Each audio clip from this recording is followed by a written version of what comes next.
In my last video, I was looking at a simple circuit that is driving a MOSFET using a square wave, and we were mainly looking at the switching characteristics and the losses in the MOSFET.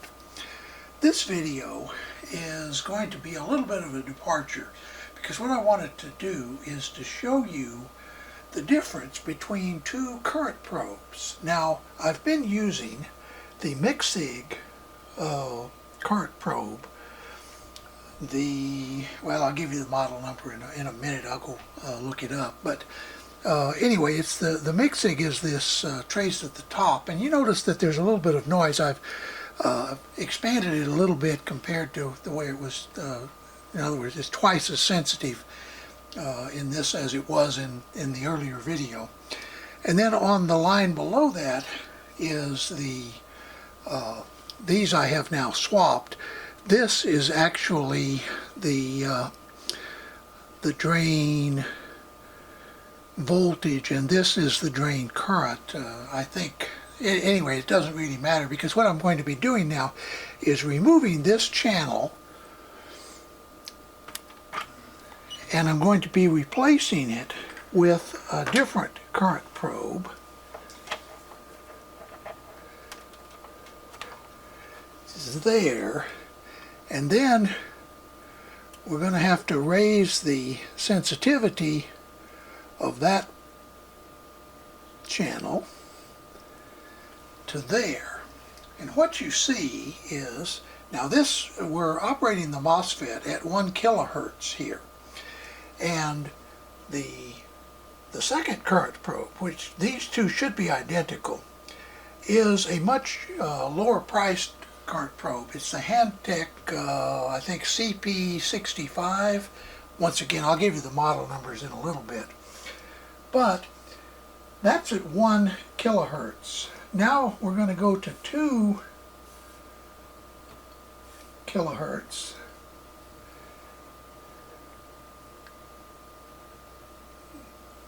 And then to 5 kilohertz. And you notice that what is happening is the Hantek the rise time on the Hantek is not as good as the MIXIG. Now, the MIXIG costs 4 or 5 times as much as this Hantek. In fact, what this Hantek is actually the same kind of clamp meter that you would find on a multimeter, and it is spec'd to 20 kilohertz, but that is its 3 dB bandwidth. So, except for the rise time, it seems to be doing about as good a job as the MIXIG, the rise time, and of course the fall time as well, at 5 kilohertz. Now let's go to 10 kilohertz. And there you see it's really showing its colors. It's starting to drop off quite a bit. Now we're going to go to its rated output, which is 20 kilohertz, or its rated spec. And there you see we're getting almost well, this would be a sawtooth if it were a rotary saw. But at any rate, it's a very curved trace for the current. It's usable, but it's not something that you would want to rely on the measurements. And then, so finally I'm going to go to 40 kilohertz. And you see there, not only is the shape, but also the amplitude is distorted. And so I'll show you the two probes here in a second, and point out once again that, let's go back to 1 kilohertz.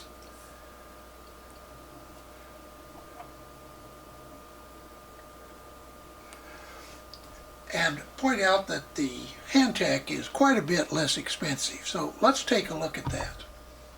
There are the two current probes that I've been using. This is the MIXIG, this is the Hantek, and down below here are the manuals for the two.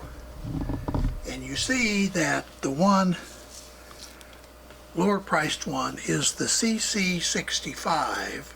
That's the Hantech probe. And one of its differences is it uses a battery instead of a USB power. The MixSig is the CP2100A.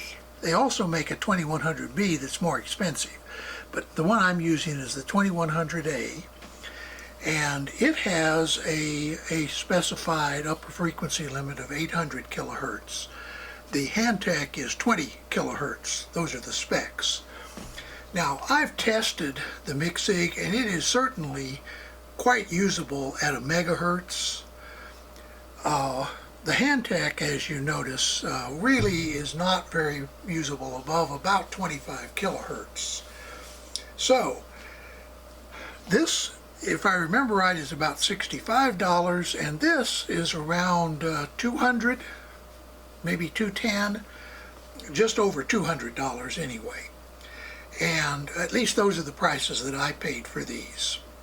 So I thought you might be interested in those two alternatives. If you're working on signals that are at or below 20 kilohertz, I think you can do pretty well with this lower priced current probe. It reads both AC and DC current and displays it on an oscilloscope. You also can use a BNC to banana adapter and plug it into your multimeter if you want to. So you have a multimeter that does not have a current clamp.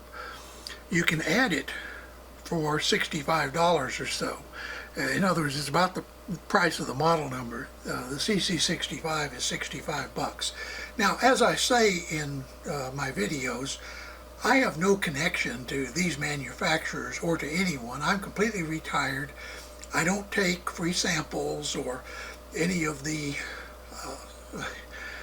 I'll call them inducements, but at any rate, the side benefits, if you will, of people sending you free equipment or giving it to you if you give them a good review or anything like that. I'm not saying that other people do that. It's just that you can be assured that what you're getting is my pure, unadulterated opinion. And in my opinion, for what I use it for, the MixSig is the better choice, even though it's 4 times the price. So the reason is that I tend to do work in the 100 to 150 kilohertz range, sometimes 200 kilohertz, which are the switching frequencies of many modern switching power supplies. And that's where this really comes in handy, at least for me. However, if you're working on, say, automobile electrical systems, or you're working at audio frequencies, then the Hantech may be perfectly adequate for your uses. And it's certainly a lot lower price.